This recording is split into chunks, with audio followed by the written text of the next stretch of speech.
Buen día, jóvenes. Bueno, presentándoles el video de esta semana que van a ir viendo ustedes de manera pausada para poder ir atendiendo las necesidades durante cada actividad. ¿Ok? Bueno, el tema que tenemos es cómo saber si la muestra de una mezcla está más contaminada que otra. ¿Qué es lo que vamos a ver? Bueno, las características de diversas mezclas y los contaminantes que puede haber en ellas, así como la concentración de los contaminantes que existen en determinados medios, ya sea medios líquidos, medios gaseosos y sólidos. No se va a tratar tanto, pero se van a considerar en esta presentación. ¿Ok? Bueno, uno de los aprendizajes esperados es identificar los componentes de una mezcla. Conocer sus proporciones y saber cómo separarlos no son asuntos cotidianos, sino pueden ser asuntos de vida o muerte. La contaminación se refiere a cualquier alteración del estado natural de un medio provocada por la introducción de un agente externo que causa daño al propio medio y que no siempre es detectado a simple vista, como sucede en diversas sustancias disueltas en agua. Bueno, ya sabemos que todos tenemos una red de suministro de agua que viene de algún lugar de Nuevo León, ya sea de diversas presas que alimentan esta fuente. Pero sabemos que en esas presas también existen otros tipos de actividades, como en la presa de la Boca están los barcos, están la pesca, introducen también a veces los buggies, los llamados carros tubulares, y pues obviamente se generan ahí contaminantes. Entonces vamos a ver también cuáles son los contaminantes que existen en el agua y también cuáles son los medios de procesamiento para esta.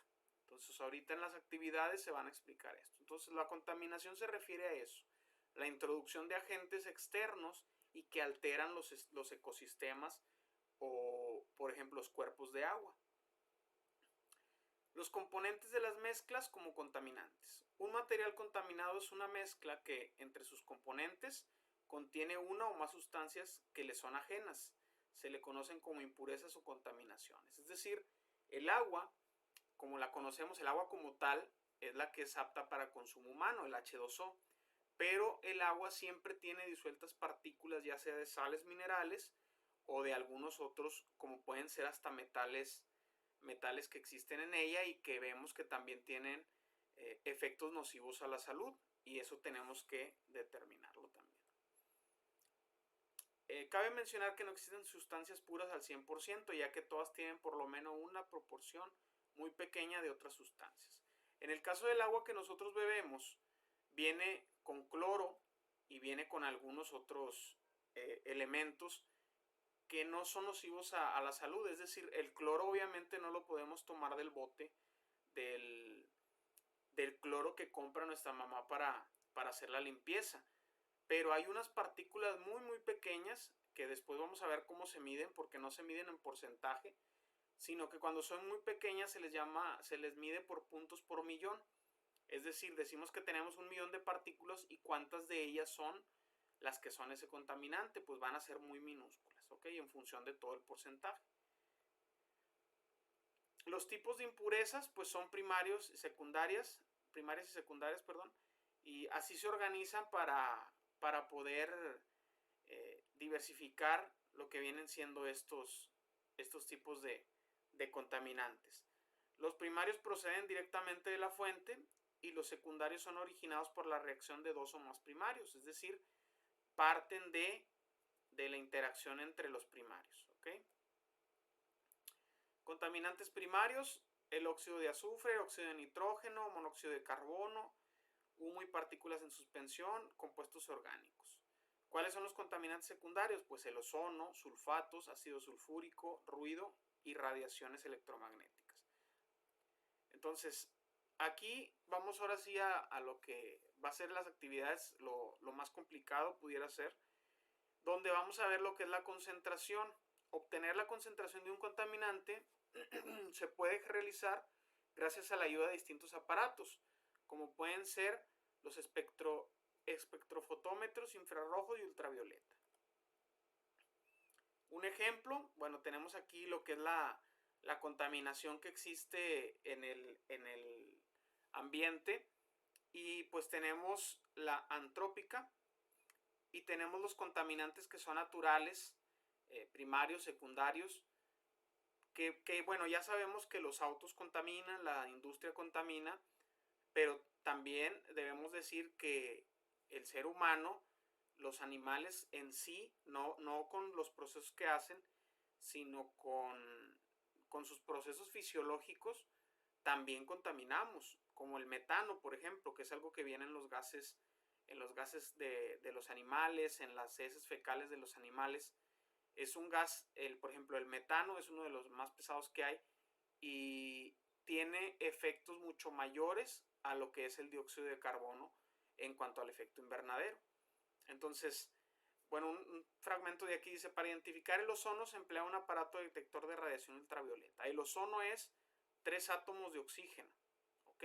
Tenemos algunos otros, el dióxido de nitrógeno también, el dióxido de nitrógeno, los compuestos nitrogenados tienen que ver con lo que vienen siendo contaminantes orgánicos, ¿ok?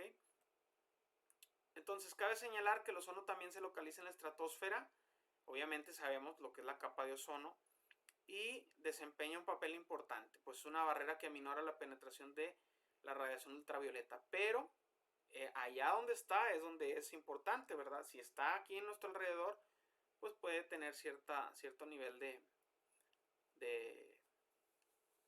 de ser dañino, ¿no?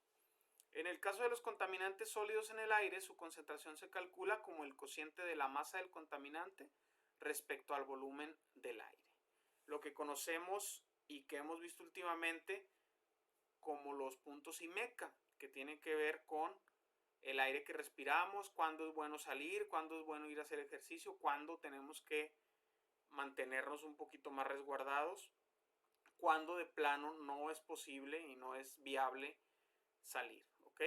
Eso tiene que ver con las partículas que existen por unidad de volumen del aire, ¿ok? El porcentaje de una disolución representa cuántas partes de soluto existen por cada 100 partes de la mezcla en total. Es decir, si tenemos, hablando de volumen, tenemos 100 mililitros, o sea, un botecito de 100 mililitros, el porcentaje de la disolución es cuántos mililitros corresponden a ese contaminante, pudiera ser. Sin embargo, a veces la proporción es muy pequeña. Por ejemplo, imagínense que en un cuarto muy grande donde caben 10,000 litros de agua, echan 1 mililitro de un metal que es dañino. 1 mililitro en un contenedor de 10,000 litros de agua. Pero con ese mililitro puede afectar la salud de todas las personas que beban de esa agua. Es una cantidad muy pequeña. El porcentaje sería 0.00000 y algo. Entonces, ¿qué es lo que se hace ahí? Bueno, ¿cuántos mililitros existen en esa cantidad de los 10,000 litros? Pues 10,000 por 1000 se convierten en 1,000,000 y en 1,000,000 de mililitros. Y como tenemos 1 mililitro, vamos a decir que es una parte de millón de que es el contaminante. Entonces, ahora sí se dice que qué grado de contaminación tiene en partes por millón. Decimos que 1. ¿Por qué? Porque en porcentaje tendríamos que usar 0.0000 como 8 ceros para determinar qué cantidad es. Entonces, ahí se representa en partículas por millón, ¿ok? Aquí viene, se denomina partes por millón y se abrevia ppm, ¿ok? Lo vamos a ver en el transcurso de la semana.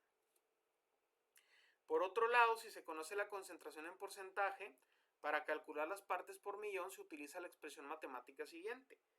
Los puntos por millón es la concentración en porcentaje y se multiplica por 10,000. ¿Por qué? Pues porque en porcentaje son 100, ¿sí? Y por 10,000, 10,000 por 10, 100,000 por 10, 1,000,000.